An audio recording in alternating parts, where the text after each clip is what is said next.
একবার এক গ্রামের যুবক শহর থেকে ফিরতে ফিরতে অনেক রাত করে ফেলেছিল।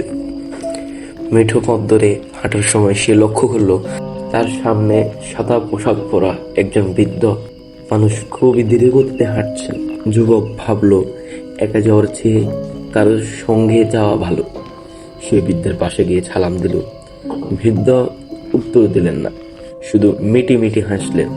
যুবক খেয়াল করলো, ঝকঝকে যোচনার আলো থাকলেও মাটিতে বৃদ্ধের কোনো ছায়া পড়ছে না। তার বুকটা থরপর করে উঠল। সেই সাহস সঞ্চয় করে জিজ্ঞেস করলো, চাচা, এত রাতে কোথায় যাচ্ছেন? বৃদ্ধ একবার দাঁড়িয়ে পড়লেন। অন্ধকারের মধ্যে তার চোখের মনি দুটো হঠাৎ আগুনের মতো লাল হয়ে জ্বলে উঠল। তিনি ফিসফিস করে বললেন, যেখানে মানুষ যায় না সেখানেই যাচ্ছি, তুমি কি আমার সঙ্গে যাবে? ভয়ে যুবকের গায়ের পশম খাড়া হয়ে গেল। সে দেখলো বৃদ্ধের পা দুটি পিছনের দিকে ঘোরানো। সে বিসমিল্লাহ বলে এক দৌড়ে যখন গ্রামের সীমানায় পৌঁছালো, তখন পেছন থেকে হাসির শব্দ ভেসে এলো। পরদিন সকালে সে পথে গিয়ে সে কেবল কিছু পোড়া আগরবাতি ধোঁয়া দেখতে পেল।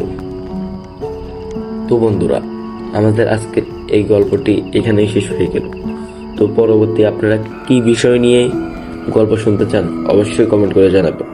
আর ভিডিওটি ভালো লাগলে একটি লাইক করবেন, আর অবশ্যই আমার চ্যানেলটি সাবস্ক্রাইব করে যাবেন। আসসালামু আলাইকুম, দেখা হচ্ছে পরবর্তী ভিডিওতে।